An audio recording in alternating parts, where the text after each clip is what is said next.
Okay, today we have Cyrosch Kalateh as our guest, General Manager of Tink DACH, so Germany, Austria, Switzerland. Cyrosch, welcome to the show.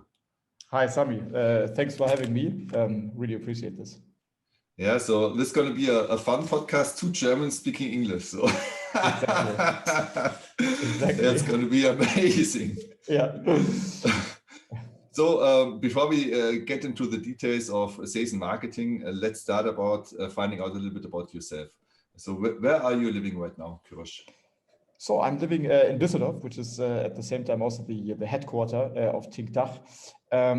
Originally, I'm from Lower Saxony, a bit from up north, but I've been living here for, I think, 30 years now, and really happy to be here in Düsseldorf. Rhineland definitely is something special.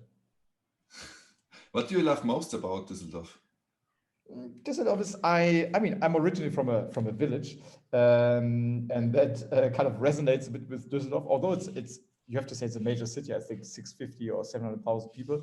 It's still a very compact city. So I love most that you can literally walk everywhere, or you take the bicycle. I'm not sure if I would be that happy in Berlin, where it takes you minimum half an hour with car or with a S-Bahn to go from A to B. Yeah, same here in Munich. It's like a big village. It doesn't feel like a city. So tell me, what do you love to do outside of work? So a couple of things. I mean, I love to do sports, which is a bit challenging now during Corona times, but definitely running, going to the gym. Fortunately, I have a friend who has a home gym, so I can do the exercise there. Take my wife, and then we do gym or we run, and definitely some outdoor activities. I mean, just walking, which sounds boring, but Düsseldorf is a nice area. You have the Rhine, everything. I like to read, not as much as I like. I don't get to read as much as I would love to, but whenever I have a bit of time, I like to read. Like to kind of specific, like historic non-fiction stuff. Okay, what are you currently reading? So currently I'm doing this, it's called Spiegelgeschichte, and I'm catching up on a couple of issues and rereading some stuff. Right now I'm rereading the Byzantine Empire again, which is just a very interesting period in time. Cool, very cool. So tell me about Tink. What is Tink doing? Right. I mean, what's Tink doing is there's a simple and a very complicated question. The simple question is Tink is the biggest open banking platform, but to kind of understand that we have to look at open banking first. Open banking has like two base functionalities, I would say. That was also regulated in 2019 with PSD2. So open banking, if you want to say it negatively, forces banks to expose APIs of their of accounts of retail and in the future probably also corporate customers, so that I as a customer can very easily give access to that account in terms of the account information to a third party. What can that third party be? For example, an online lender. Online lenders obviously want to know if you're creditworthy or not. And instead of sending in physically your account statements, you can just give access to the information of that account in literally 10 seconds. And Tink is a platform that kind of enables this access. We tap into the API that every bank has to expose. That API gives you access to information of account, and you can very easily do that we do it for 3,400 banks in Europe. Second functionality, the API doesn't work one way, so you can't only extract information, you can also push payments through this API. So I, as a customer, again, let's say you are a neo broker. And a lot of neo brokers have the issue, how do I get money on my account so my customer can invest that money? You can use Tink to allow the customer within 10, 15 seconds to really kind of push a payment on the investment account. And I think that's the beauty. It's kind of, it enables for this functionality for all of the banks. It has a great UX. I think that's the most important thing when you think about payments. That's the second functionality. So very easy payments. I mean, what it basically does is it makes access to accounts just much easier. And then there's a second part. What Tink does is all of these information that you get, you can do data analytics, you can categorize, enrich it. So when you have, for example, a multi-banking app and you see all your nice categorized transactions, that's also a service that Tink offers. And we even go one step further. We offer all of these finance management functionalities that you might see. I don't know, let's take a PFM in Germany, Finanzguru, Outbank, etc. All of these functionalities, statistics, budgets, also kind of one step further, giving advice via an app. That's something that Tink offers to a lot of large banks, a lot of fintechs, and companies that are not in the finance sector but want to move into the finance sector. So as I said, there's the easy and the complicated version. It's quite a broad platform, but that also makes it super interesting to work with. And there's not only one tiny specific customer you can work with. You can work with literally everyone in the finance sector, with everyone in the payment sector, with a lot of fintechs, with a lot of non-payment or non-financial companies, which is great. Mm-hmm. Yeah, we're going to deep dive into that in a second. But first, what is your job at Tink? So I'm the general manager for the DACH region. DACH means Germany, Austria, Switzerland. When I started at Tink a year ago, we always say I'm the general manager, I'm the CEO of that region, which is a bit of kind of sums up the job. So I'm taking care of the entire commercial activities, all of the customer and partner activities. And also, of course, I have a huge influence and job in building out the product. I mean, Tink is in 18 countries, mostly in Europe. That's what makes it kind of the biggest platform. So you need to look, when you think about products, how can we have a product that's scalable across all of these countries? But obviously, when you think about, for example, a categorization of transactions, let's say you fetch transactions via our platform, but these transactions are very raw, gibberish. So you have to categorize it. Okay, that's actually groceries. This category, this transaction. This transaction is mobility. I want just one thing. I see that I'm a customer of Vereinsbank, and they try to do it now in my account. So I see a rough like categorization of my purchases. It's not always super accurate, but it's visually nice. So it's nice to see it. And right now it's only for B2B. You said. No. So we do it for retail customers, but okay. Moving into B2B customers, so for corporate customers.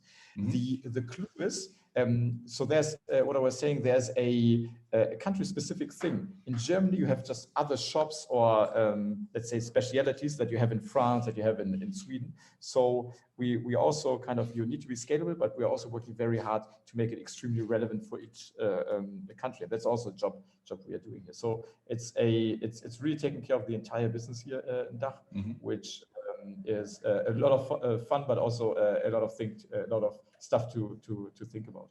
Mm-hmm. And we're going to focus on the sales and marketing part of your job. So right. You were, as I understood, you were basically employee number one, so to say, in Germany, and you are responsible for product, but also for building out the whole team in sales and marketing. Exactly. Right. Exactly. Okay. So can you sum up in easy terms so that a non-specialist understands it?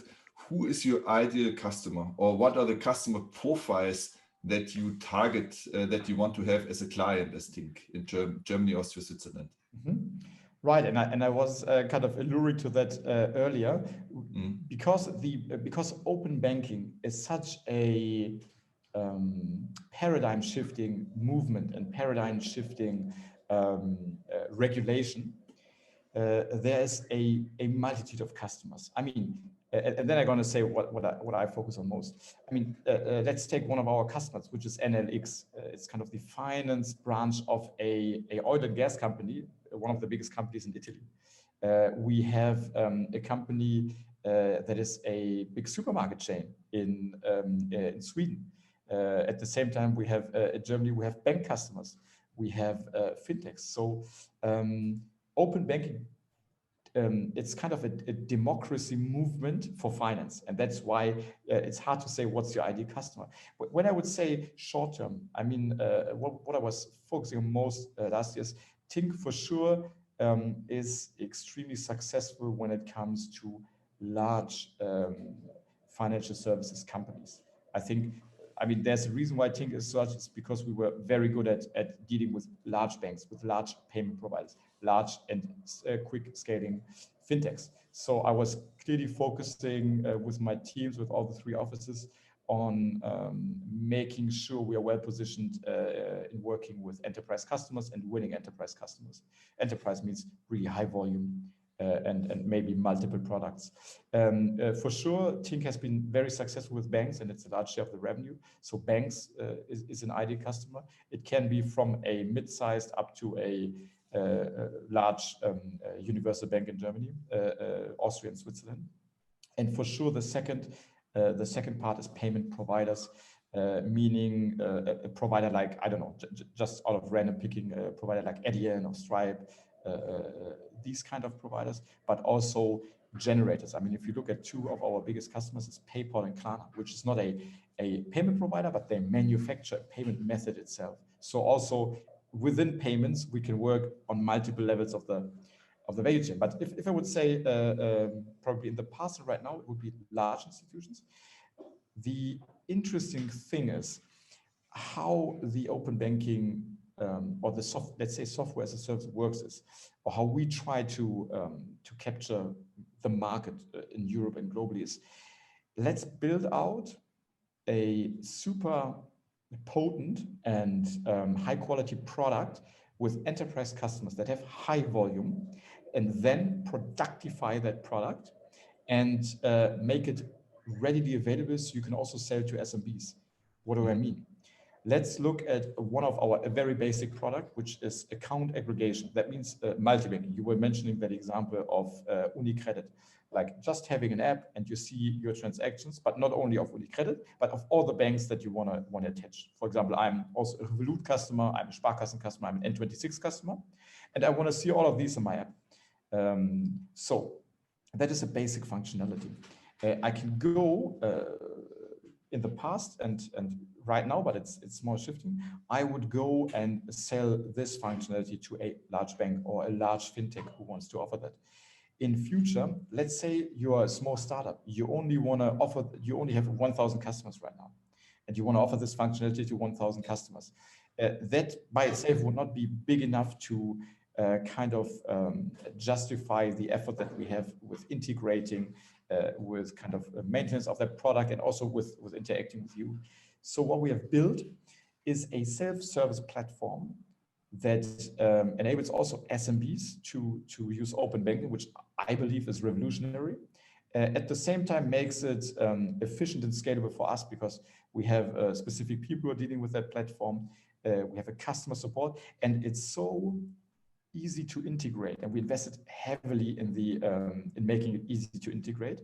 That this is the next evolutionary step. So maybe in 2-3 years, you will see 2 big streams in my organization. One who's going for enterprise customers, and the other one who's kind of making marketing, attracting people to use that SMB ready platform and try to develop them into an enterprise customer at some point. Understood. That's a quite challenging, it's nice to have this kind of product, because you can basically tackle a lot of different segments, but it's hard if you start something in a new country and you have to focus, and we're going to deep dive into that in a second. So I wonder, so as a head of Germany, when you started day one, and now you have to, and let's only focus on sales and marketing and not the product. What were the first steps you took in building the team, for example? So who were the first hires, and why did you hire those people? Right. I mean, that's extremely important at the very beginning, to be able, also for me as the general manager, be able to kind of focus on the right things which is customers, but also at the same time make yourself scalable. So Tink was always doing business development for Germany, like let's say 2 years prior to me joining, but from Sweden, with, I would say, varying success. There is limitations to what you can do in a so specific market of open banking that is sometimes even very country specific from a headquarter from Sweden. So the first steps that I was doing is like really finding the sweet spot of the product readiness you have right now and defining what are the customers you can have good discussions with. So that's really the first step. It's like understanding what is the current status and understanding what are the customers you can also build that product with or perfect that product. So that was clearly step number one. So before hiring anyone, you first did this exercise of who's the ideal customer right now for the product that I can sell or offer right now. Exactly. I mean, to be very honest, of course, I was, even before I started, I was doing some hiring. But it's once you have people on board, you need to show them a direction. It's extremely important. There's nothing I've seen also in my past. I've seen companies struggle if you don't really focus right now, and it's just by throwing people on a problem, you won't be successful by itself. So in the process of me building up the team, I had to ask myself these strategic questions. Like how do you build a pipeline? How do you build out the product? The very issue you have with open banking, and I see also other platforms struggling, is there's only so and so much you can do without the customer. You can do all the connections. You can have the best categorization in place. It only becomes a product, and that is so hard to understand, once you have funneled over 1,000, 10,000, 100,000 transactions or connections or calls. Only then you will have the necessary experience to have a ready and good product. And I had to really think, what customers will there be? And it was a bit of a chicken and egg problem. I have to find a customer who's willing to go that journey with me, to trust me, to trust him. We've done it in a lot of countries, but still Germany is a relatively advanced market when it comes to open banking. So I had to find the right one. I was lucky enough to find really good trusting relationships with banks, with PSPs to do that. In the parallel, you need to scale up the team. So once you know, okay, that's your journey, this is what you want to do. You have a potentially superior product to the entire market, but let's find someone you can do it with. You have to scale up the product. So you have to scale up the team. So what I did is I hired a business manager. A business manager is, I would say, an end-to-end partner manager. So what he does is he's doing business development, very traditional sales, if you would say, but he's also doing the integrations. He's helping with that project management that you need to support the customer with in order to define the use case and integrate. So that was kind of the first people I hired. At the same time, I needed to hire someone with a really strong technical expertise, but that also has a customer focused or sales kind of sales angle to it. So this position we call a sales engineer. So I had to hire a sales engineer who's helping with all of these really technical integrations that we then do. And right now I'm in the process of the next steps. Now that we won these first customers, now that we have a really superior product to the market, I am hiring an account manager who's kind of, after that onboarding, taking care of the management of these large enterprises and trying to develop new use cases with them, and trying kind of to make that product very successful.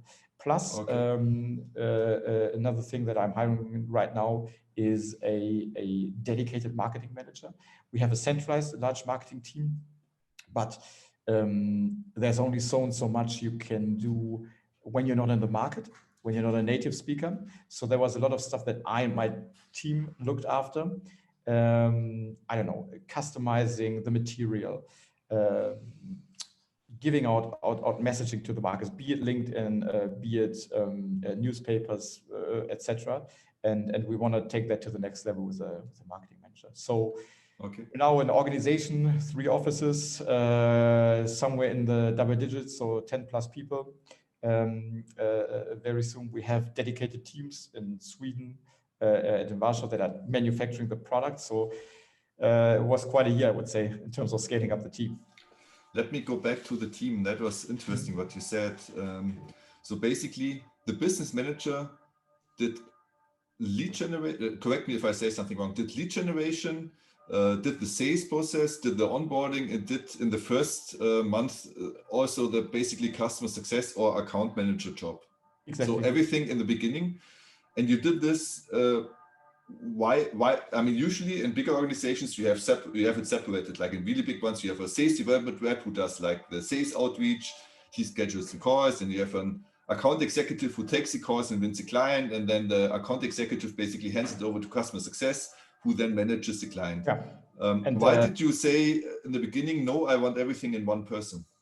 I have to correct myself. I have that lead generator. We have a SDR, a sales development specialist, who is. I mean, I like to have. I believe that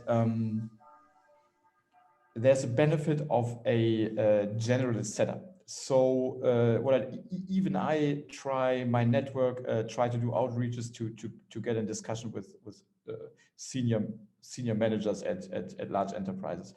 So are my business developer. But most of the outreach, of the initial outreach, most of the sometimes you can't distinguish marketing and sales, is done by an SDR, a sales development specialist, a representative, who is in charge for the DACH region and who's coordinating a LinkedIn outreach, who's coordinating, okay, in the next 2 weeks, who do we want to go after, what kind of discussions do we have, etc. And we are together with the team always theorizing each week who's doing which account, how do we try to get to these accounts, etc.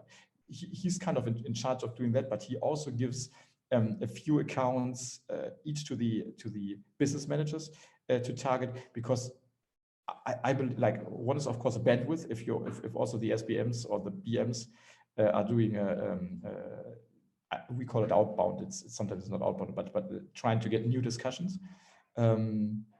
There's a benefit to do this in terms of like a bigger bandwidth, but also, I mean, let's imagine you have a really large bank, for example, in Germany, or you wanna tackle a really large fintech. This is with, I mean, let's take the biggest bank in Germany, Deutsche Bank or big Commerzbank. This is thousands and thousands of people. So you really need to understand. You really need to do account mapping. You need to understand who are the right people to talk to, and you don't want to be I truly believe it. In the past, I was an associate partner with Bain & Company for 10 years. Then I was in the management team of Aux Money, partner manager and also strategy. So I was quite often on the receiving end of outbound messages. So I was by itself skeptical.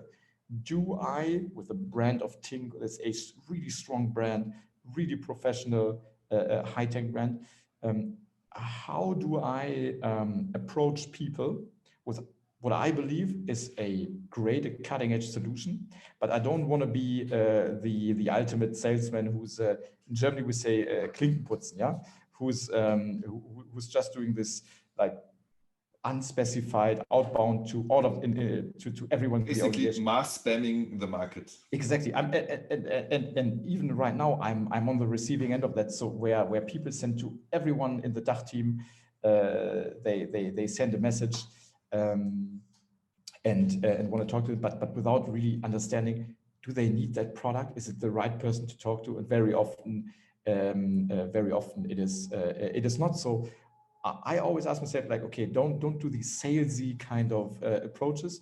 Really try to understand what are they doing, what could a use case be, and try to initiate a strategic exchange, and that works much better because you can have a discussion at arm's length from senior executive to senior executive. That's what I'm striving for. Okay, understood. So now we have two topics. I just want to finish the first one and then let's deep dive into the one that you mentioned last. So we have an SDR, and you in the beginning you decided to have this business manager doing everything, and then now you slowly shift to having like an account manager in between who's basically doing the customer success also. Why did you not basically hire the three positions, SDR, business manager, and account executive from the start? I think, and Tink rightly so, there's you can directly hire everything, but two of these positions would have nothing to do. So the account executive, there's no accounts to manage. Mm-hmm. And the, let's say you have a marketing manager, there's, I mean, you have to kind of pick your battles at the beginning. Now that we are so big that we have all of these successes with clients, and open banking is really picking up.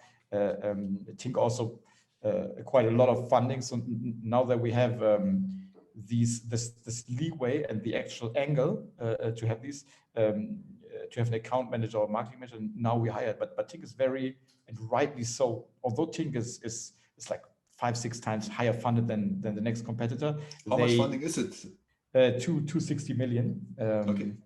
260 million and 175 only the last year. So I think they've done the founder team, including Patrick, the CEO, have done a terrific job at seeing this, and also at having the foresight that a large platform just requires a lot of investments.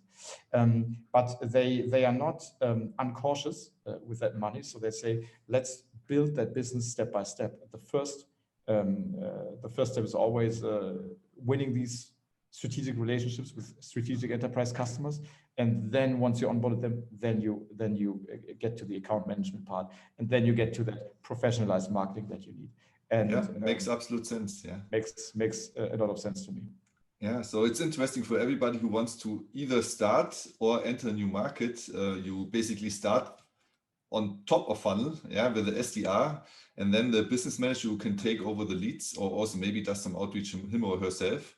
And once you have the funnel full, like in the middle, so to say, or even the first customers, then you basically hire the account manager, and then next step for you was the marketing manager, so to say. Right. Yeah, so that's a good playbook. I like it. Yeah. And now we get into the topic that you mentioned. What is your philosophy in active outreach? You already tackled it a little bit. So not mass spamming, account mapping, having the right person with the right hierarchy, tackling the right counterpart in the account that you want to win as a client. But maybe you can deep dive a little bit into that topic.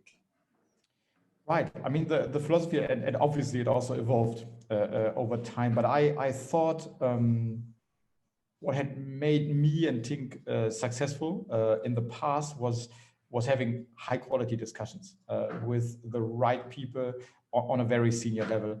I mean, these are not only larger investments you decide on if you want to use an open banking platform, in terms of also internally what you have to provide. It's not necessarily that the platform itself is expensive, but it also means a strategic shift. The use cases you're enabling. Mm-hmm.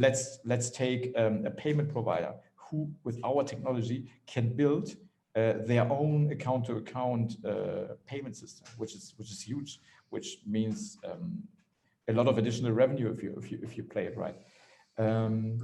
You need to actively take that decision.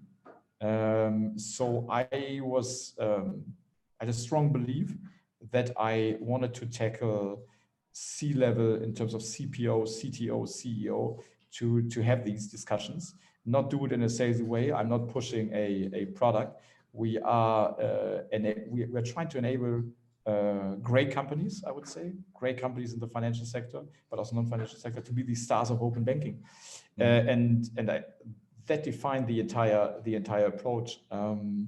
The thing is, you have a network, but how do you leverage that network, and how do you expand? Because there's always new players coming up.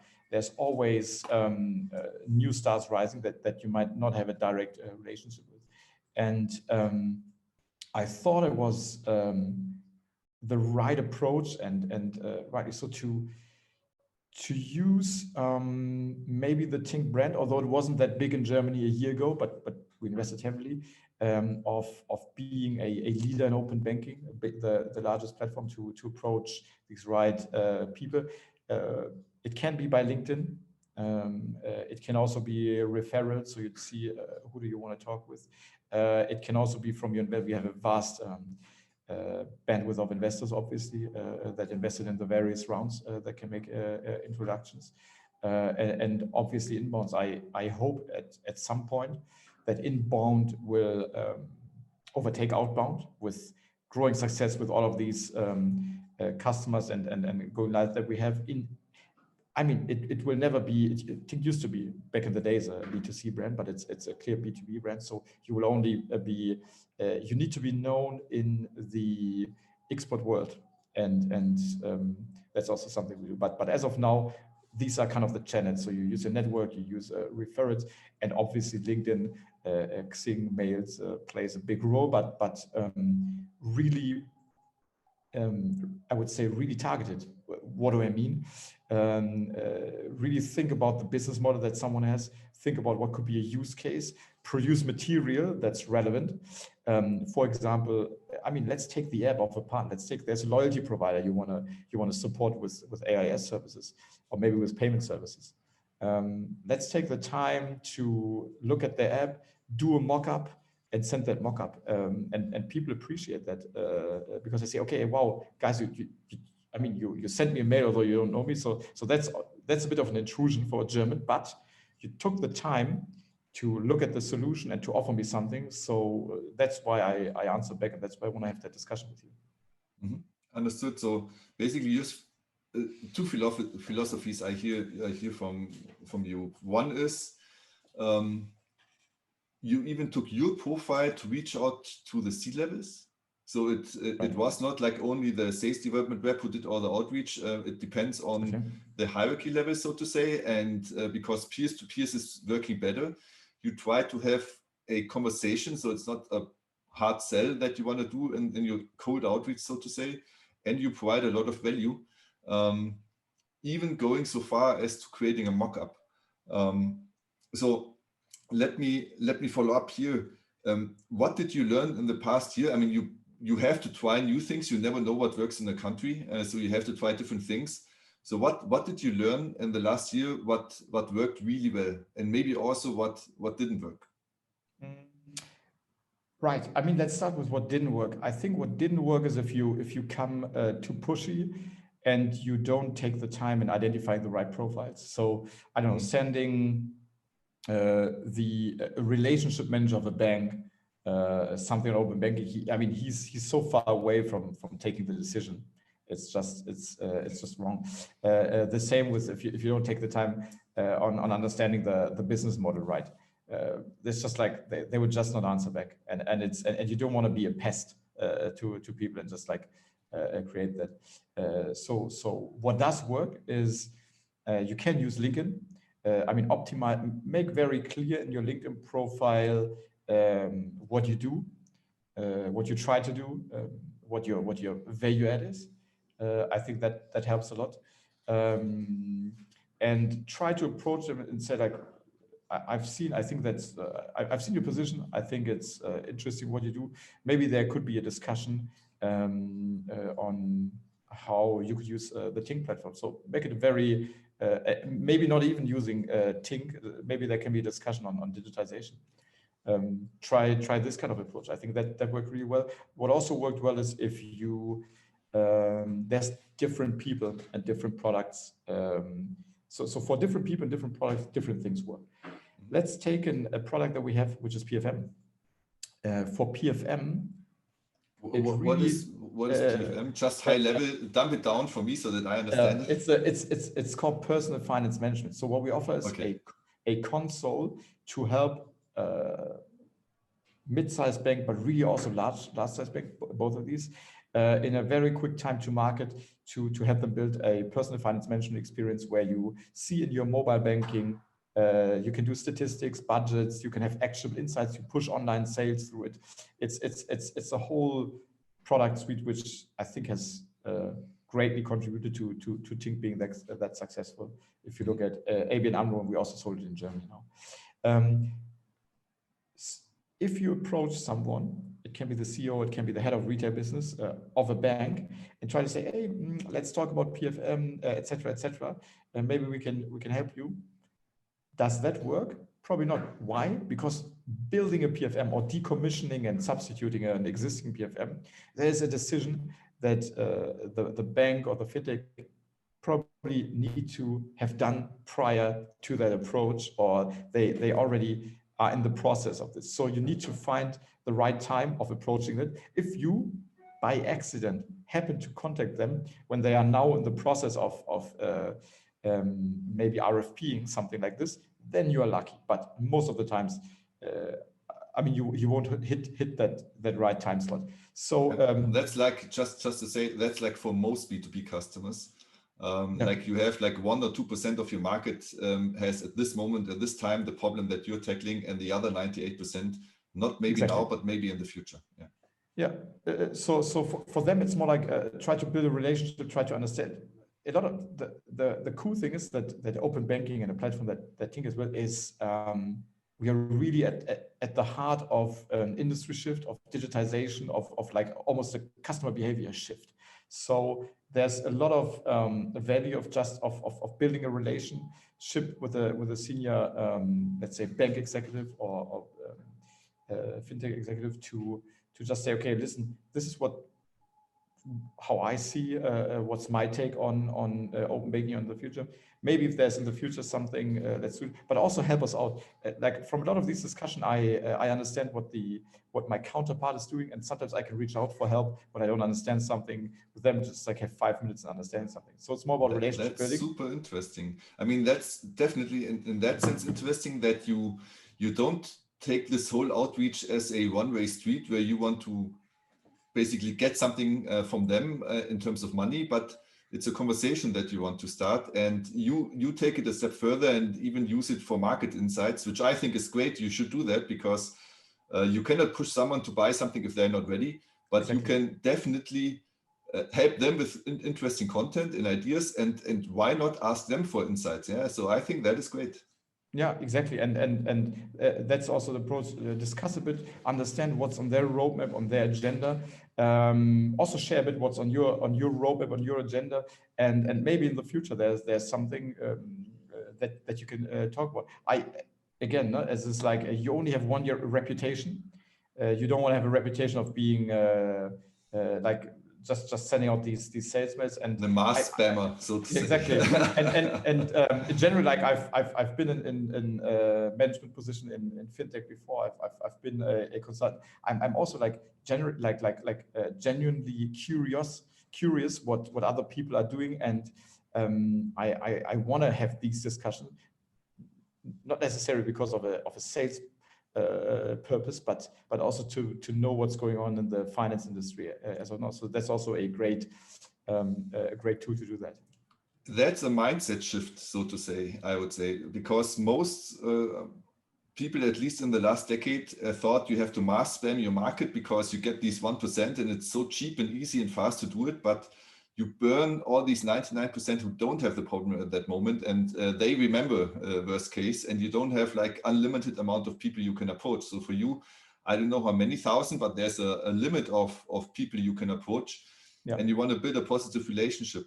And and what you're saying is great, because that's also what I and we are strongly believing, that that basically wanting to have a genuine conversation, wanting to add value to the other party, and to start, like the first step of a sale is always to have a conversation, and then you find out. I mean, that's why you call it discovery call in the first call. If you have a first conversation, a real-time conversation, of course you talk about interesting topics, but you definitely will also ask some questions to find out if you are able to help at this moment. So it just reminded me of a conversation I had recently with someone who said, like, owner of a small consultancy. He said, I'm not a sales guy. I don't know how to push and do that. I said, you don't have to be pushy. You just have to be genuinely interested in the topic, like you said, and want to talk and want to add value, and the rest comes by itself. You just shouldn't forget some basic things like asking these discovery questions, because if you don't find out,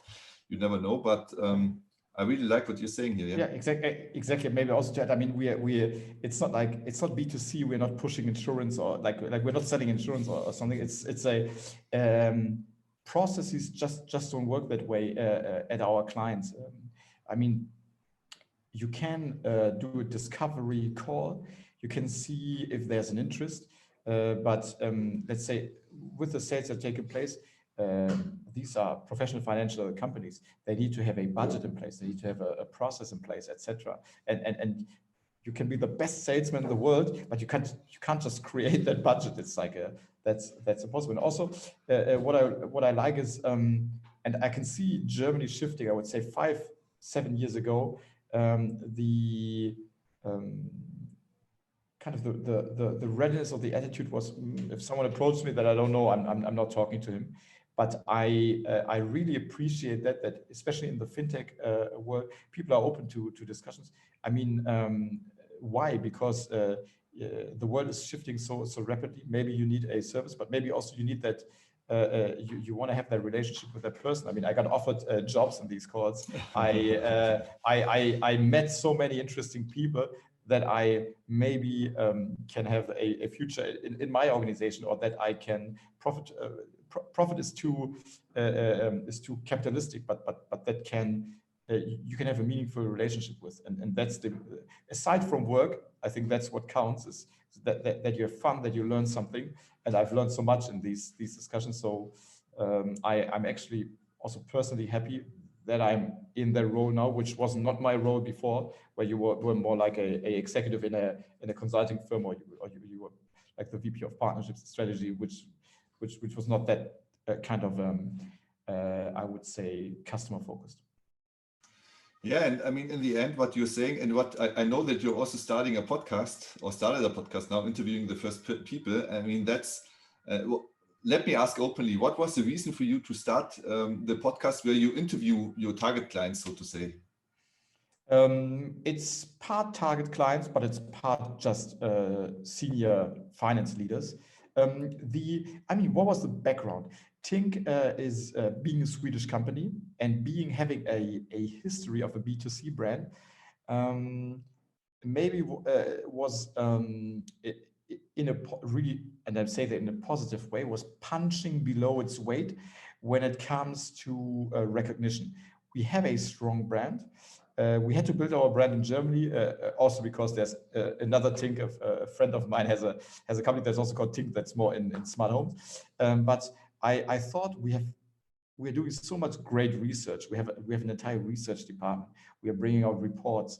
We're now doing webinars. I thought we could bring a lot to the table, and also I personally could bring something to the table where we can have interesting discussions with senior leaders in finance on their topic of choice, which is usually, of course, their business and how they see their business. And the beauty is that open banking is so versatile that also open banking plays always a role in their businesses. So that was a bit the reason is really having high quality discussions, is tackling a target audience of experts, and seeing kind of what's going on in the industry right now, what are the big trends. But of course, if you have a senior leader there and you talk about trends, and one of them is open banking, there's of course also quite often the discussion, okay, how can we maybe collaborate and work together, but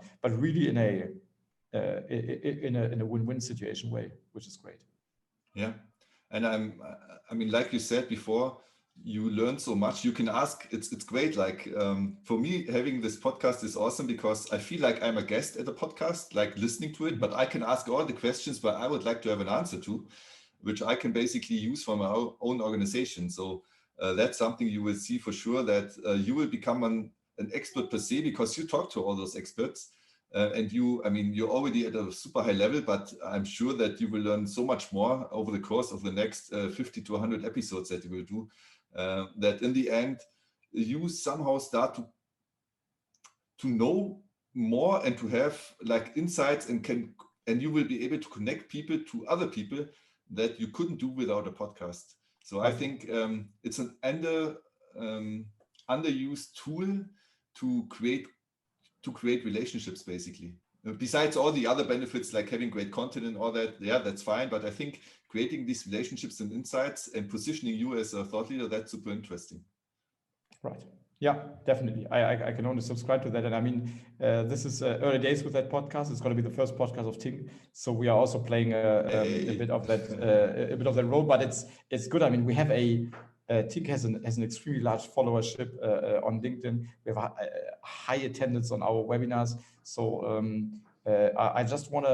we just felt we want to take it to the next level in terms of having good, high quality dialogues with financial leaders, which is really our business. What's the name of the podcast?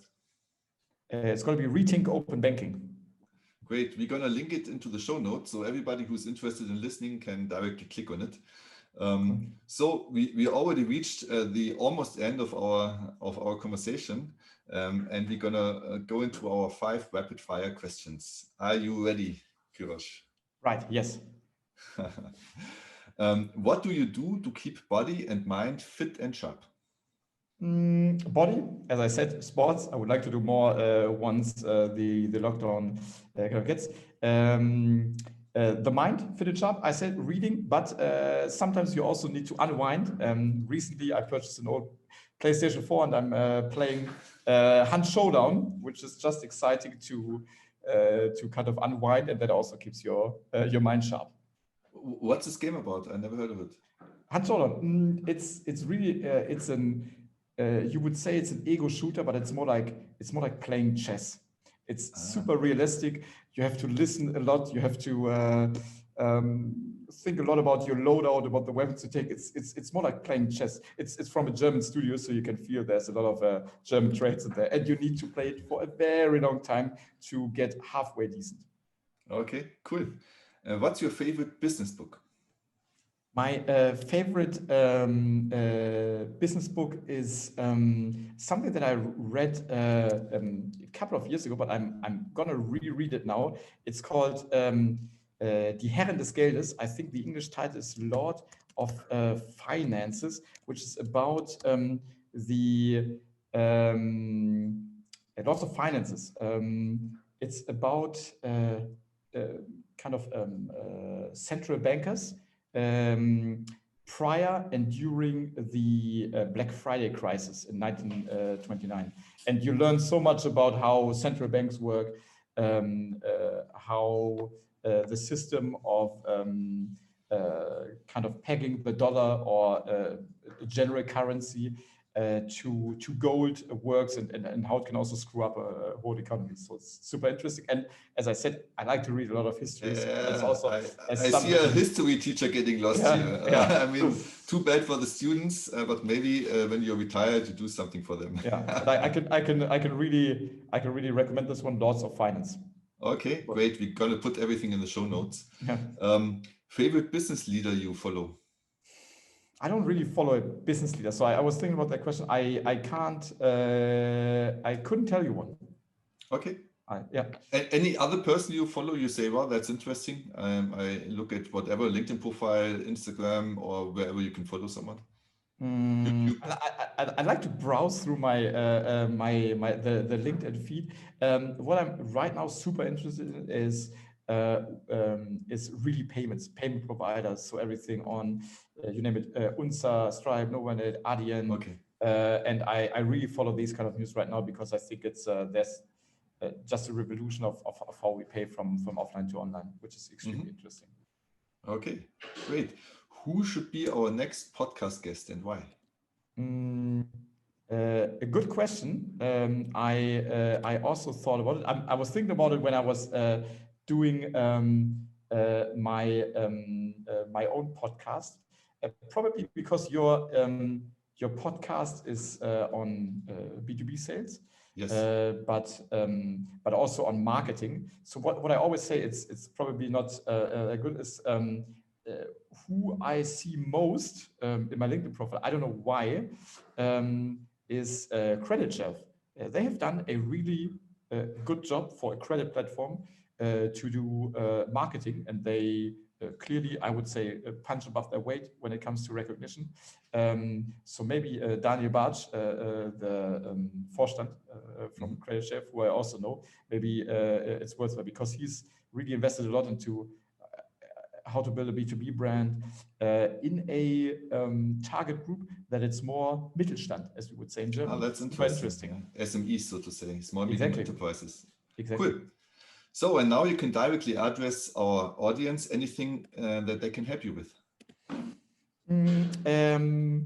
As this is also an kind of expert audience, I always like to discuss what approaches they have in B2B that kind of initiate a really expert level exchange. So any methods, be it, okay, you use LinkedIn and then mail, you use mockups, maybe you share some kind of interesting read.